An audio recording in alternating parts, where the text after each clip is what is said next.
Hello everyone, मी आले आमच्या शेतावर. शेताचा व्ह्यू बघा आता. हे बघा कसं आहे आमचं शेत.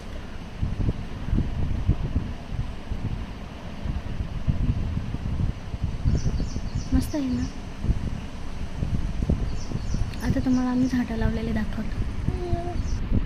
हे बघा, पेरूचं झाड आहे, आपटाची झाडं आहेत, चिकूची झाडं आहेत. त्या साईडला आम्ही नारळाचं झाड लावलं आहे, पण पाणी येतो ना त्यामुळे ती झाडं जास्त झाली पण नाही. हॅलो एव्हरीवन, आम्ही आलो आता शेतात आणि आमचं शेत बघा आता.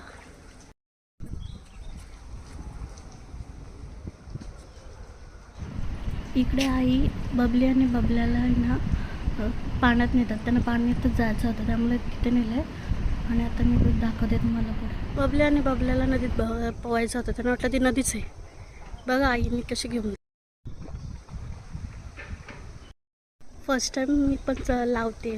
मला लावता अजिबात येत नाही, सो फर्स्ट टाईम ट्राय करते.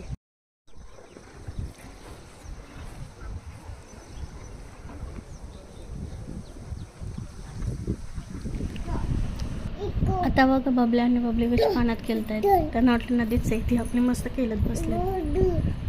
ही खेळत बसलेली पोरं. त्यानंतर मग मी पण लावायला गेले. मला लावता येत नाही पण गेले पहिल्यांदा ट्राय म्हणून गेले. हे बघा लावून वगैरे झाले आणि आता पाऊस पडत होता त्यामुळे निघाले लगेच. लावले, एवढी लावून झाले तर थोडीशी राहिली फक्त लावायची. ही बघा किती भिजले मी.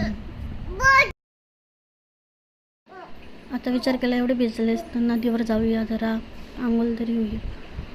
आणि सोबत पोरांना पण आणली, त्यांना पण मजा वाटते त्यामुळे त्यांना पण आणली. ते इथं जामच एन्जॉय केलं. तिथं पाणी बघा किती मस्त आहे. जामच भारी पाणी होता आणि ते पण तिथे आंघोळ धुतली. आणि आता आपण पण चान्स घेऊ आंघोळ धुवायचा, तर मी पण आंघोळ धुतली. आणि त्यानंतर मग आलं बाहेर पोरीला घेऊन. दम लागल्यासारखं घालता. त्यानंतर पोरं कपडे वगैरे घातली ना, आता मस्त चालू झाले त्यांची. बघा कशी मस्ती करतात, एकमेकांना मारत सुटले. आता आम्ही घरी चाललोय. चाललो घरी. बबली आणि बबल्या बसतात पुढं.